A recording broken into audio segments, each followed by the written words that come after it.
I've always preferred the company of animals over people. After my dog, Max, passed away last year, the silence at home became unbearable. You know that feeling of emptiness that consumes you when you lose something that was part of your daily routine? That was me. For months, I tried to move on, but the truth is, only those who've had a pet understand the space they take in your heart. One of those lonely nights, scrolling through my phone before bed, I came across an ad on Craigslist. It was for a puppy of a breed I had never heard of, a Tibetan Key Apso. The text said it was rare, intelligent, great with kids, and that the owner just wanted to find a loving home. No money required, just proof you could provide a good environment. It seemed perfect, you know? Like the universe was trying to fill that void. I replied to the ad immediately. The person who posted it, someone named Jake, replied the same day. He was polite, straightforward, said he loved animals, and just wanted the best for the puppy. But there was something that gave me pause.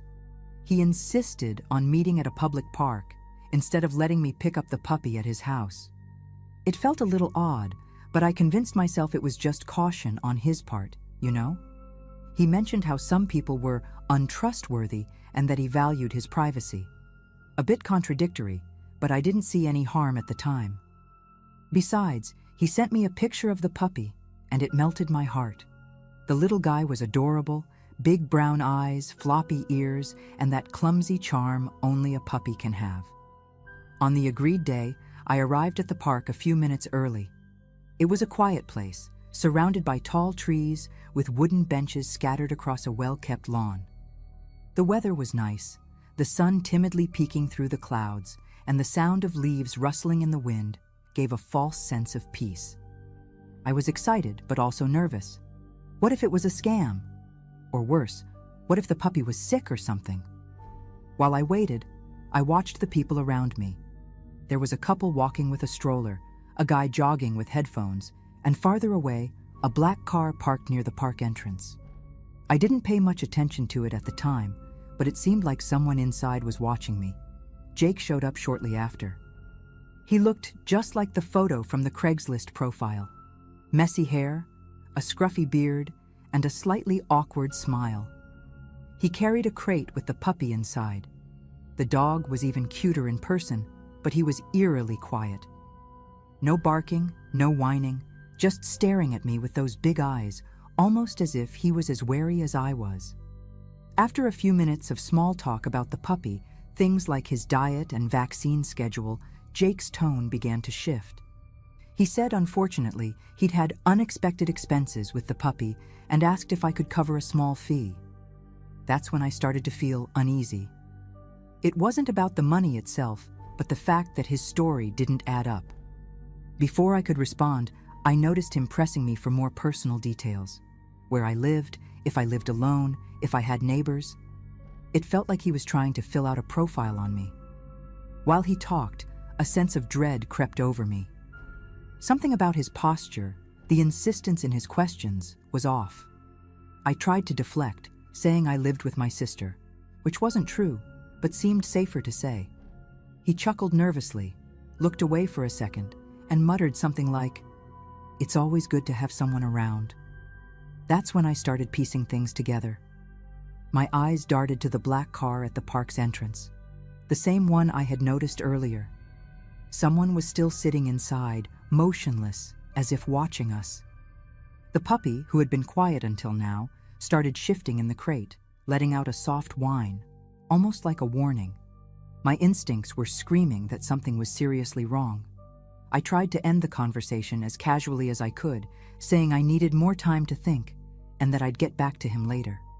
Jake, however, wasn't ready to let me leave so easily. He stepped closer, holding onto the side of the crate, and started speaking faster, almost desperate. "You don't understand. This dog needs a home now. I can't keep him. It's dangerous for me." The way he said it sent chills down my spine. It wasn't just about the puppy. He was glancing around, jittery, as if expecting something to happen any second.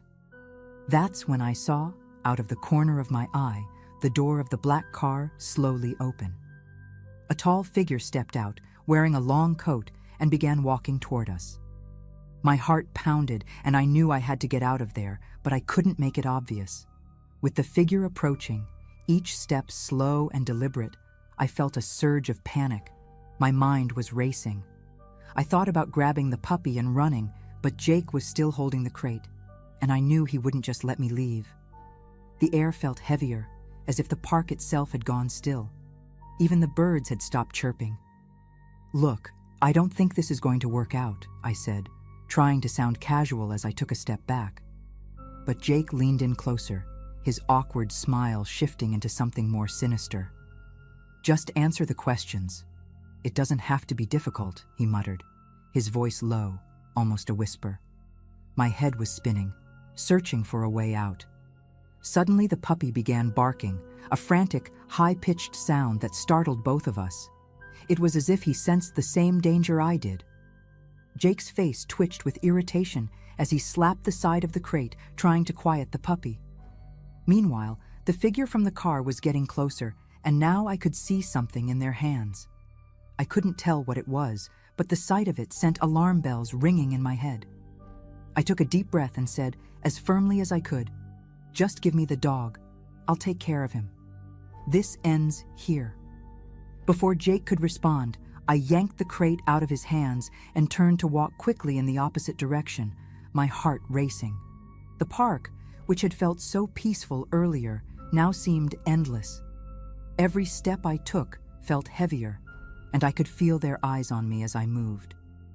I glanced over my shoulder and saw the figure in the long coat quicken their pace, their movements now deliberate and focused. My stomach dropped. I reached the parking lot, my car visible in the distance, but something felt off. The black car was gone. My mind raced. Had they moved it? Were they waiting somewhere else? My gut told me I wasn't alone. As I neared my car, I saw movement near the passenger side door, and my blood ran cold. Someone was crouched there, half hidden, as if waiting for me to get closer. Panic took over. I placed the crate on the ground, quickly opened it, and grabbed the puppy in my arms. His tiny body trembled against mine, his soft whimpers only making the moment more surreal. With my free hand, I fumbled with my keys, my fingers shaking so badly that I almost dropped them. I managed to unlock the door and throw myself into the driver's seat, slamming the door shut and locking it. Just as I started the engine, a loud bang startled me.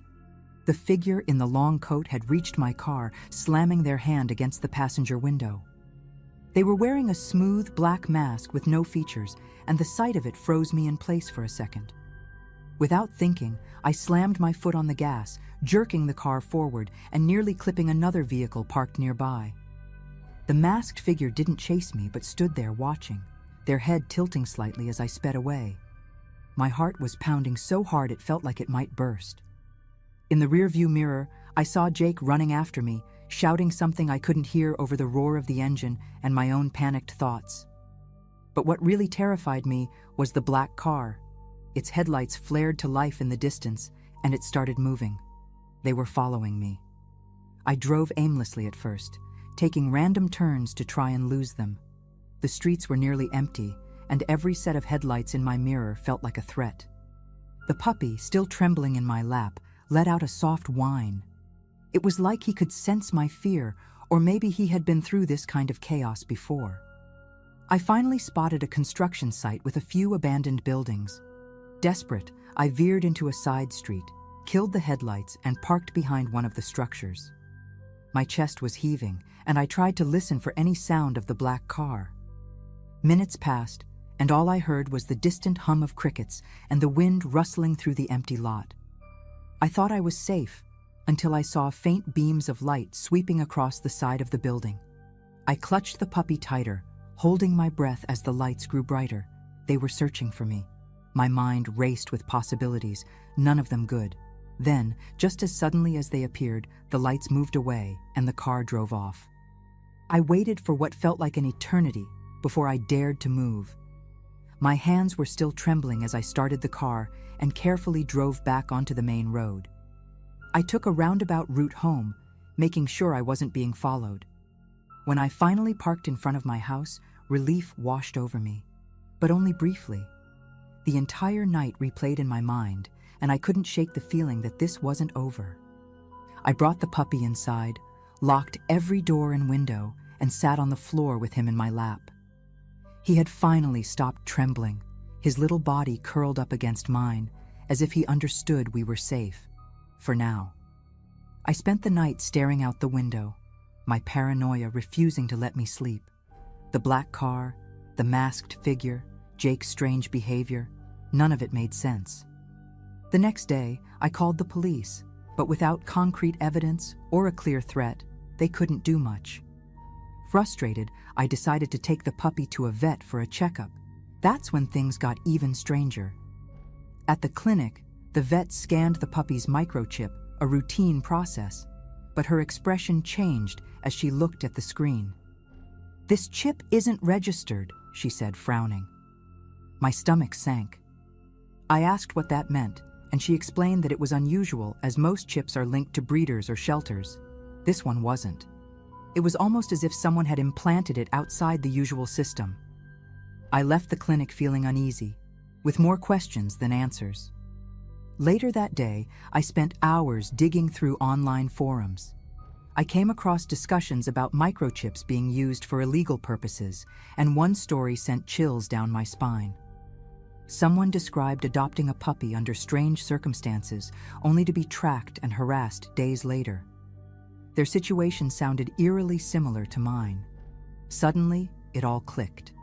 The masked figure, Jake's persistence, the black car. What if they had been tracking me through the chip? I couldn't let it stay.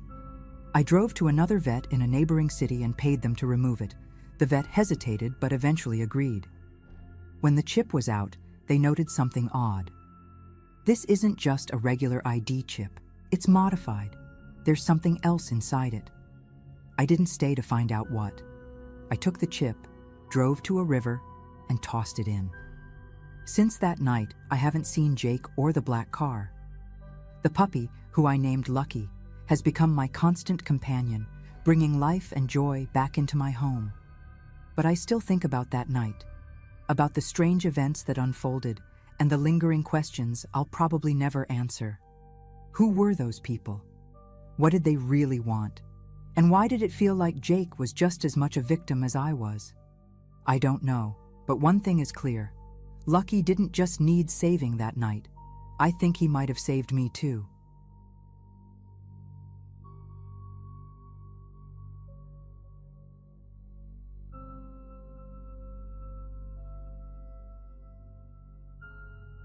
I've always been obsessed with old tools, especially those handmade vintage ones you just can't find anymore.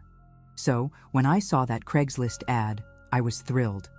The description was vague, something like vintage woodworking tools left by the previous owner, quick sale. But the pictures attached to the ad caught my attention. Saws with carved handles, hammers with brass details that looked like they belonged in a museum. The seller didn't give much information, just mentioned the tools were in a remote area outside of town and that I'd need to pick them up in person. It seemed odd, but not unusual. I'd dealt with people like that before. I messaged him, and he replied quickly, saying he could meet me at the address the next day. At the time, it didn't seem suspicious. I arrived in the late afternoon, driving down roads that felt like they led to nowhere, with open fields on one side and dense forests on the other. The place looked straight out of a movie, an old rural property, weathered by time. The main house leaned awkwardly, like the ground beneath it had given up, and there was a huge barn covered in moss, standing silent and empty. The seller was waiting near the barn. He seemed normal enough, but something about him made me uneasy. Maybe it was his smile, too wide and lacking warmth, like he was trying to be friendly but didn't quite know how. He greeted me and pointed toward the house.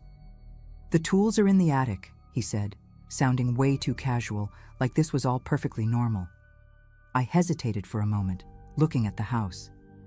Every window was dark, and the peeling paint left the wood exposed, like scars. The roof sagged, and you could tell just by looking at it that the place was barely holding together. I tried to break the ice by asking if he lived there, but he just shook his head and laughed in a weird way. "No, I just handle the sales.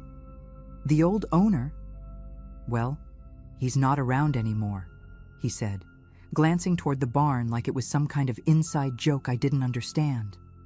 I can't explain it, but the way he said it put me on edge. Still, I pressed on. I'd driven hours to get there after all. When I stepped into the house, the smell hit me first. It was a mix of rotting wood, dust, and something I couldn't quite place, but that reminded me of spoiled meat. The floor creaked with every step, and the rooms felt emptier than they should have. There were bits of furniture scattered around, all covered with yellowed, moldy sheets. The seller followed me inside, stopping at the doorway and leaning against the frame. "The attic's upstairs. Be careful with the stairs. They're not too sturdy," he said. But the way he stood there, blocking the door, sent a shiver down my spine. I tried to ignore it, but the discomfort kept growing. I was alone with a complete stranger in a place that felt like it could collapse at any moment, and he didn't seem the least bit concerned about helping me carry those tools out. I climbed the first steps, and the wood creaked so loudly it felt like it might snap under my weight. The staircase was narrow, covered in thick dust and cobwebs. Every step felt like I was trespassing somewhere I wasn't meant to be. "Are you sure the tools are up here?" I asked, glancing back at him over my shoulder. He didn't answer right away. He just stood there with that empty smile and finally said, "They're up there. You'll see." The way he said it, slow and deliberate, like he was holding back a secret, made me stop in my tracks. I'd been in weird situations before, but nothing like this. There was something about the silence between us that made the air feel heavy, almost suffocating. At the top of the stairs, I opened the attic door, but the darkness inside was almost impenetrable. I used my phone to light up the space and saw it was full of old stuff. Trunks, wooden scraps, and tools that looked exactly like the ones in the photos. But they were scattered, like someone had dumped them there without a second thought. At the same time, I felt like I was being watched, like something or someone was there with me, hidden in the shadows. "Hey, can you help me carry this stuff down?" I shouted, but the seller didn't respond. When I looked down, he was still standing by the door, but now he was staring at me with something I can only describe as impatience. It was like he was waiting for something or someone. The tension was unbearable. Something about the situation didn't add up. I was up there alone, and he just stood there, refusing to move, like blocking the exit was part of some plan I didn't understand. I decided to grab a couple of tools just to have an excuse to leave. As I bent down to pick up a rusty saw, I heard a sound, quiet, almost imperceptible, coming from the darkest corner of the attic. It was a noise that made me freeze in place, like I'd just stepped into a trap. It sounded like a whisper, or maybe the sound of something dragging itself. My flashlight shook as I aimed it toward the corner, but I didn't see anything, just darkness, dense and empty. I started down the stairs, moving quickly, clutching the saw and a hammer. "I found some things. That's enough for me," I said, trying to sound casual, but my voice came out weak, almost a whisper.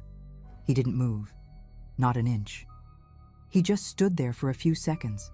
Then, as if he'd decided something in his mind, smiled again. Only this time, the smile was worse, more wrong, like he was enjoying my fear. Without thinking, I gripped the saw tightly and rushed past him, my heart pounding. He tried to grab me, but I dodged and somehow managed to escape out the front door, my heart racing like it would explode. When I got to my car, I jumped in and slammed the door, my hands shaking as I tried to start the engine. The sound of the ignition seemed too loud, almost like a beacon calling out to whatever might still be in that house. Finally, the engine roared to life, and I backed out so fast I almost hit the fence at the edge of the property. As I sped away, I glanced in the rearview mirror one last time. The seller was still there, but now he wasn't alone. Standing next to him was a tall, indistinct figure, like it was made of the shadows themselves. They stood there watching me until they disappeared from view when I turned onto the main road. I drove for miles without stopping, trying to put as much distance as possible between myself and that house. My hands were slick with sweat on the steering wheel, and I kept glancing in the rearview mirror every few seconds, half expecting to see something chasing me. When I finally reached the main road, I started to feel a little safer. I pulled into a gas station to catch my breath and try to process what had just happened. While leaning against my car, trying to steady my breathing, I noticed something that made my blood run cold. The saw I had taken from the house was still on the passenger seat, but now it looked different. The blade, which had been clean before, was now covered in rust and what looked like dried blood. My first instinct was to throw it far away, but something stopped me. I picked up the saw carefully and examined the markings. They formed patterns, almost like symbols, simple yet ancient, like something you'd see in a ritual.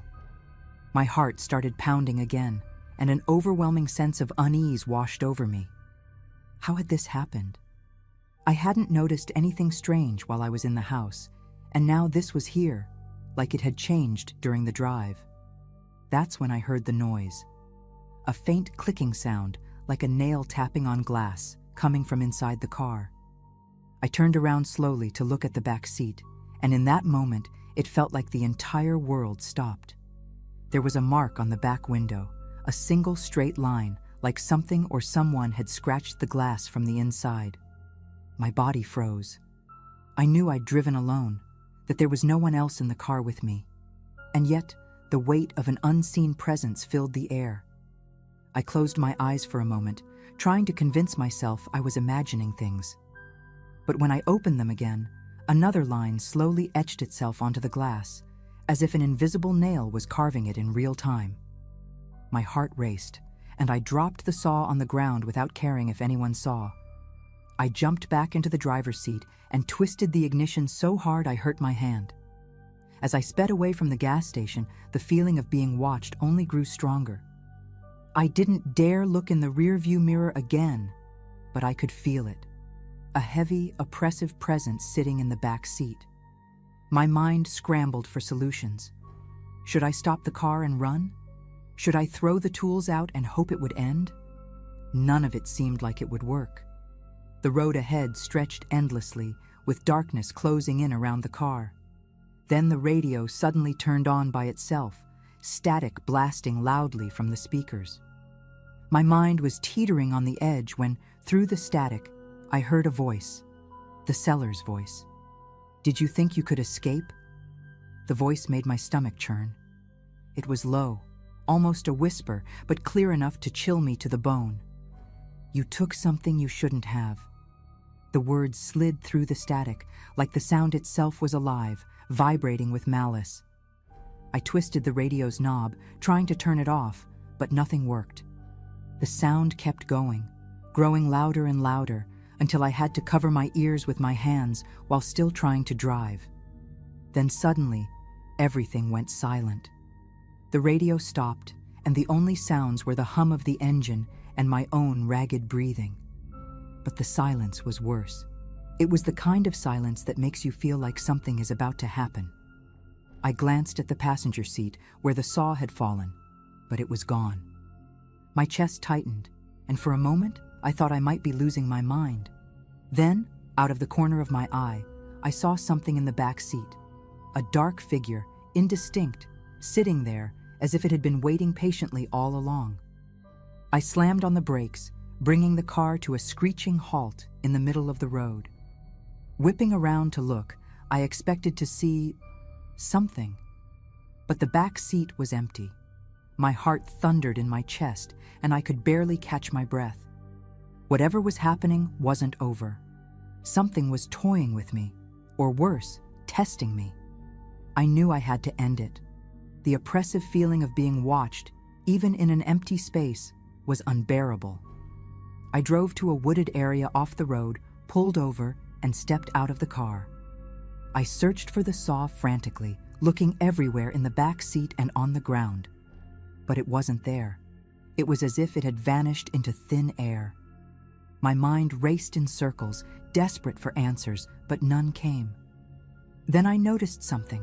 Marks on the ground, faint scratches leading from the side of the car into the forest. They were small, irregular, like claw marks. I knew I shouldn't, but I followed them. The trail led to a clearing, bathed in pale moonlight. In the center was a pile of old tools, arranged almost like an altar. At the top was the saw, its blade glinting with those strange, ritualistic markings. My instincts screamed at me to run, but I couldn't move. The air was heavy, and I felt a presence behind me. Slowly, I turned around. It was him, the seller. He stood at the edge of the clearing, his smile now even more distorted, as if it didn't belong to a human face. "You should have left it where it was," he said, his voice echoing unnaturally, reverberating through the clearing. That's when I realized this wasn't about the tools. It was about me. I tried to speak, but no words came out. He stepped closer, but it didn't feel like walking, more like the ground was pulling him forward. "You opened a door that should have stayed shut," he said calmly, his words cutting deeper than any scream. My legs felt rooted to the ground, and I couldn't move even as the shadows around us began to stir. They moved quickly, darting between the trees, closing in on the clearing. Suddenly, one of them brushed past me like an icy wind, and I fell to my knees, feeling as though I'd lost something, some part of myself. When I looked back up, the seller was even closer, his face no longer human. "Last chance," he said, and this time it wasn't an offer. It was a sentence. Desperate, I crawled to the pile of tools, my hands trembling as I reached for the saw. I placed it back on the pile, hoping it would end whatever nightmare I'd stumbled into. "There, I returned it. Let me go," I shouted, my voice cracking. For a moment, the air shifted. The tension eased slightly, and the shadows paused. The seller stepped back, and I thought it was over. But then he spoke again, and his words froze me in place. "It's not that simple. You've seen too much." The tools began to collapse into themselves, the pile falling apart as if pulled by an invisible force. A gust of wind swept through the clearing, extinguishing the moonlight, and the shadows surged forward again. When they finally receded, the seller was gone, and I was alone. I ran back to my car without looking back, jumped inside, and sped away into the night. Even now, years later, I can't fully explain what happened that night. But one thing is clear. That saw never should have left that house. Sometimes, I still feel a presence, like something followed me home. My advice? If you ever see an ad like that, do yourself a favor and ignore it.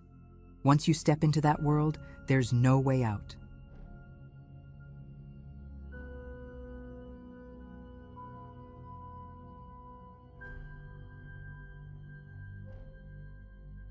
I was 21 at the time, in my second-to-last semester of college.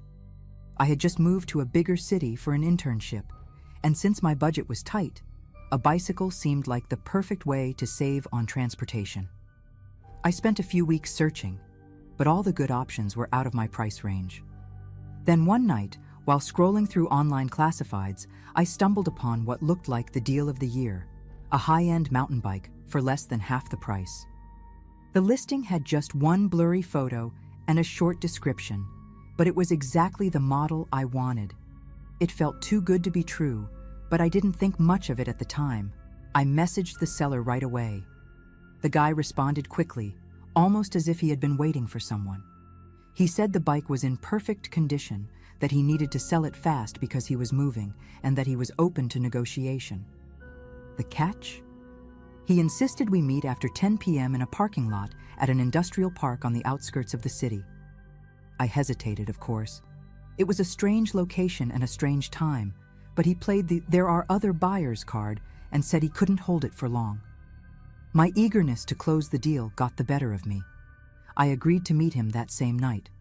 Before leaving, I shared the location with a friend and joked, "If I don't come back, the bike guy kidnapped me."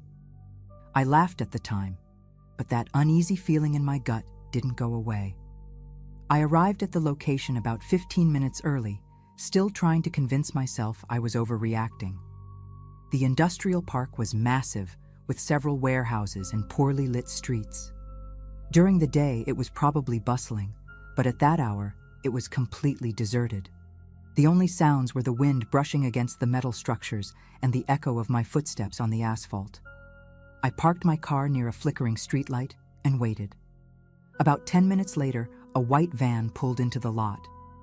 It stopped about 30 yards from me, idling for a moment before shutting off its engine.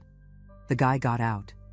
He looked normal, worn jeans, a dark jacket, and a baseball cap, but something about him put me on edge. Maybe it was the way he scanned the area before walking toward me, like he was making sure we were alone. He opened the back doors of the van, and that's when I noticed something that made the whole situation even stranger. Inside the vehicle were at least 5 or 6 bikes, all different models, stacked carelessly on top of each other. Some still had chains and locks attached, as if they'd been ripped right off their racks. "This one's yours," he said, pulling out a mountain bike that matched the listing. But I couldn't stop staring at the other bikes. Something didn't add up. I casually asked if he owned a shop or something, but he just gave a quick, dismissive smile and said he had a side hustle. My throat went dry, and the thought that these bikes might be stolen weighed on my mind. Still, I decided to act normal. I just wanted to pay, grab the bike, and get out of there as quickly as possible. As he pulled the bike out of the van, I noticed something that made my stomach churn. In the back of the van, partially covered by a black tarp, were heavy chains and several loose padlocks. Not something you'd expect from someone just selling bikes. He caught me staring and froze for a moment, then flashed a weird smile. "It's for security," he said, gesturing toward the chains. "Keeps things from rolling around back there."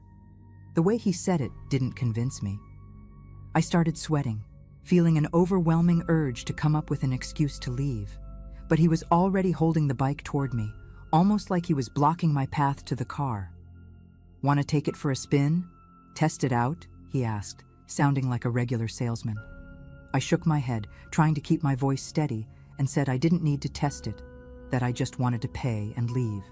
He shrugged, but instead of taking the cash I had ready, he started talking about the bike's technical details. It felt like he was stalling. My heart started pounding. I tried to appear calm, but my mind was screaming that something was very wrong.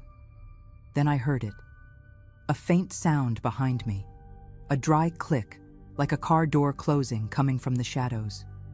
My body tensed.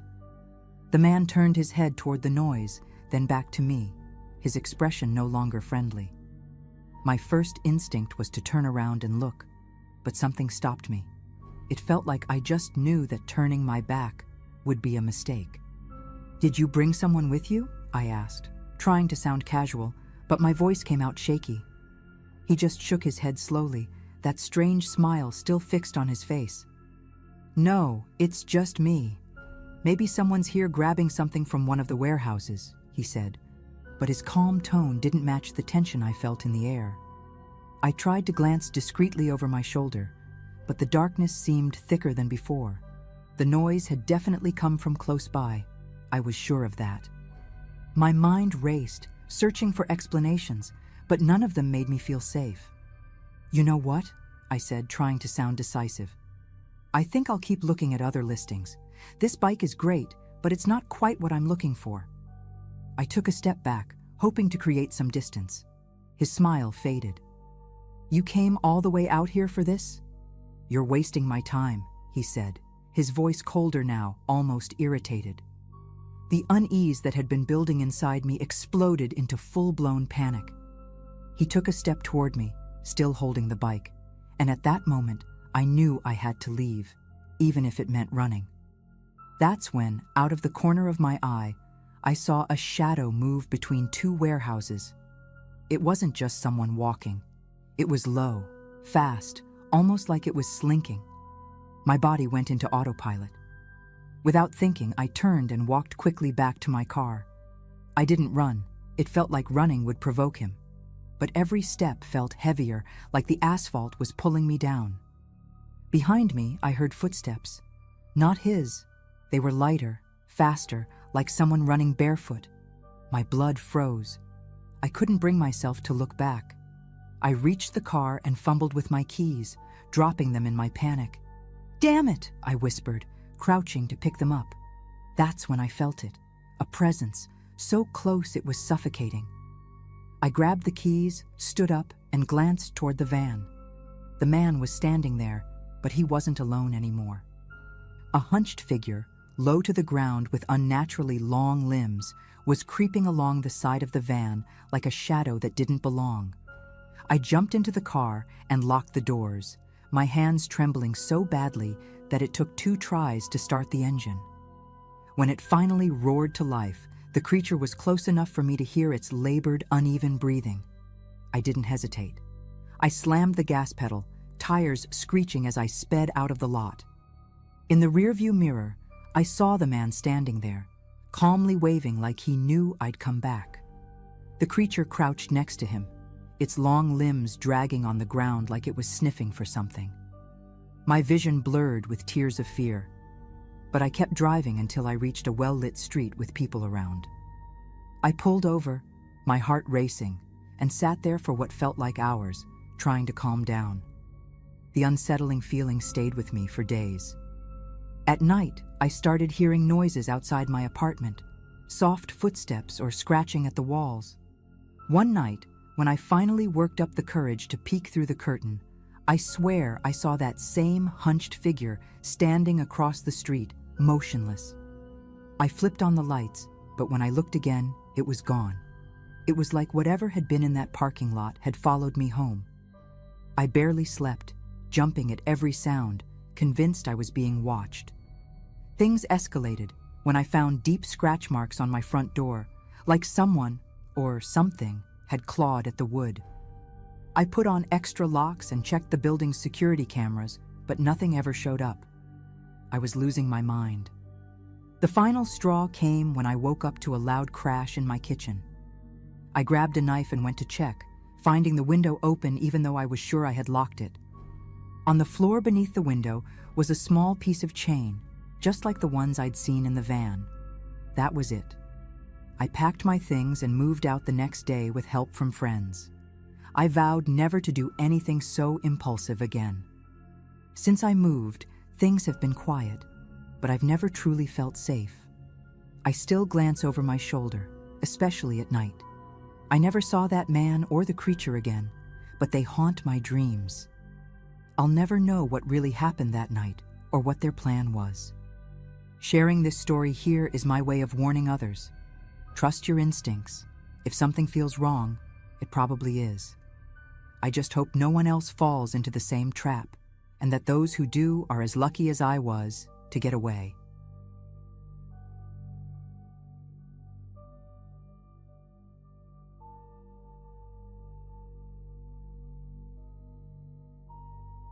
I was 22 at the time, studying psychology in the mornings and working part-time as a barista. But with my college tuition piling up and my shifts at the cafe barely covering expenses, I started looking for another job. I came across a simple online ad. Babysitter needed, $20 per hour. It didn't give much detail, but it seemed perfect for me. The schedule was flexible, and the homeowner assured me I'd only need to help with light tasks while the baby slept. Her voice on the phone was calm, almost sweet, and she seemed desperate to find someone quickly. Since the address wasn't far, I accepted the job without a second thought. I arrived at the house on a Friday afternoon. It was a big, old house, the kind with peeling white paint and wooden-framed windows. The curtains were drawn, giving the place a stuffy, closed-off vibe, but I figured it was just poor upkeep. The homeowner opened the door with a smile. She looked about 60, with gray hair tied in a messy bun and round glasses that gave her a grandmotherly appearance. But something about her didn't sit right. The smile didn't reach her eyes, and her posture was too stiff. Still, I stepped inside. She called me sweetie and began showing me around. That's when I started noticing things that didn't add up. The first thing that unsettled me was the silence. The house was huge, but it was eerily quiet. No baby crying, no sound of toys, nothing. The walls were too clean, no photos or anything that made the place feel like a home. When she took me to the living room, I noticed something else. There weren't any baby items in sight. No crib, no toys, no bottles. I thought it was strange but tried to brush it off. Maybe the baby was in another room, or maybe she was just super tidy and didn't like clutter. Still, I couldn't shake the feeling that something was off. The woman kept talking nonstop, as if trying to distract me, but I was becoming more focused on the details. She led me to the kitchen and asked me to wash some dishes while she checked on the baby. That's when I realized something else strange. My bag, with my phone in it, was still near the front door. I asked if I could grab it, but she insisted, in a tone colder than before, that I finish what I was doing first. The uneasy feeling started to grow, but I didn't want to come across as rude, so I did as she asked. After a few minutes, she returned, but she didn't mention the baby. Instead, she started showing me other rooms one by one. Most of the bedrooms were empty, with furniture covered in sheets as if no one had lived there for years. Every door I opened felt like it was inviting my discomfort. And when we reached the hallway at the back, I noticed something that made my heart race. One of the doors was locked. I couldn't help myself. Curiosity made me ask, "What's in there?" The woman hesitated for a moment, but quickly forced a smile and said it was just a storage room with old junk, nothing interesting. She rushed me along, but something about that door left me suspicious. It was a heavy door, different from the others, with scratch marks near the bottom, as if something or someone had tried to get out. My stomach churned, but I kept following her, trying not to show my unease. The last thing I wanted was to seem paranoid or ungrateful, but deep down, I knew something was very wrong. When the tour ended, she left me alone in the living room, saying she'd be back in a few minutes. I took the chance to grab my bag and check my phone. That's when I noticed something even stranger. The signal was gone. No bars, nothing. No Wi-Fi, no service. I started walking around the house, trying to find a signal, but it was useless. When I looked out the front window, I noticed her car was no longer in the driveway. She had left without telling me. The discomfort turned into full-blown panic. My instincts told me to leave immediately, but something made me hesitate. Maybe it was the thought of not wanting to seem ungrateful. Maybe it was the curiosity growing stronger by the second, but mostly it was that locked door. I needed to know what was inside. After a few minutes of pacing around and trying to stay calm, I decided I couldn't ignore that door anymore. I grabbed my bag and went back to the hallway.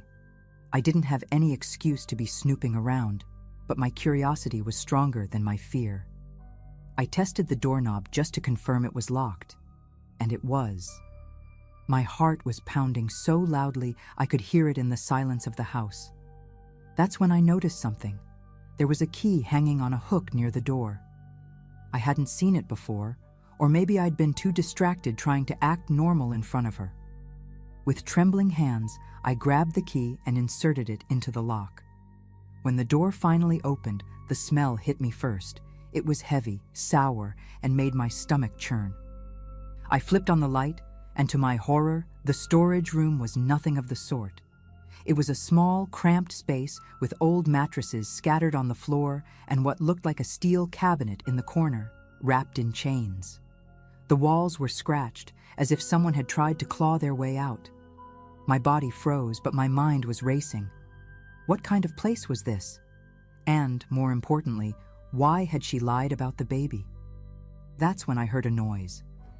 A soft click coming from the front of the house. The front door had been locked. The sound of the door locking made my throat go dry. I ran down the hallway back to the living room, trying not to make any noise. When I looked out the window, there she was, standing on the porch, staring inside. But now, that fake smile was gone. Instead, her eyes were cold and calculating. She raised her hand, showing me the key to the front door, and slipped it into her pocket, as if to make it clear that I wasn't going anywhere. My heart was racing, and I started thinking of every way I could escape, but nothing seemed possible. The house was old and full of locks, and my phone was useless with no signal. I tried to stay calm. I decided my only way out was to confront her directly. I opened the door to the living room that led to the hallway and asked, in the firmest voice I could muster, "What's going on here?" She stared at me for a few seconds, silent, before finally responding. "You shouldn't have gone where you weren't supposed to, sweetie."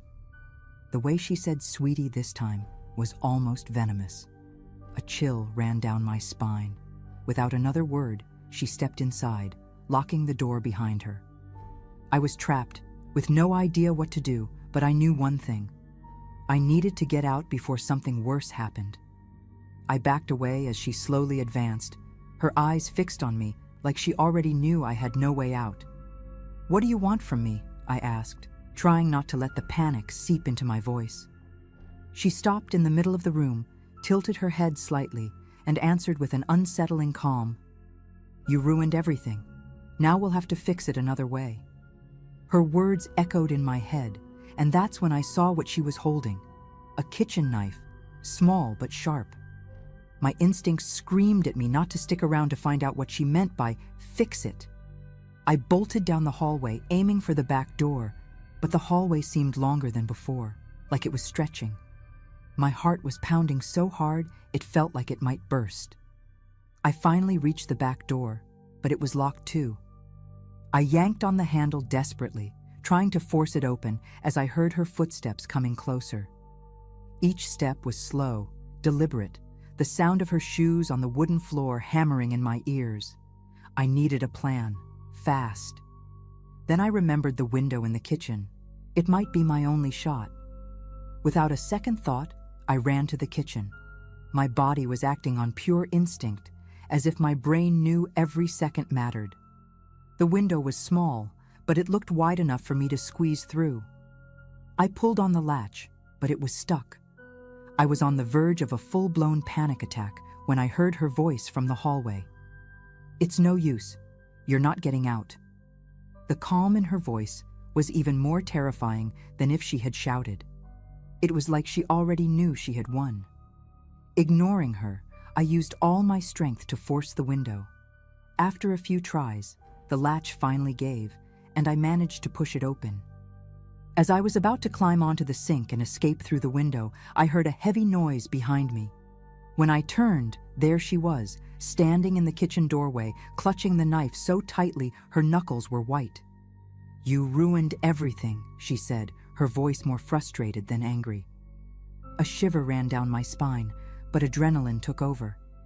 Without thinking, I grabbed the first thing I could find on the counter, a cast iron pan, and held it in my trembling hands. "Stay away from me," I shouted, and for the first time, she hesitated. That was my chance. In one quick motion, I threw the pan at her and turned to climb out the window.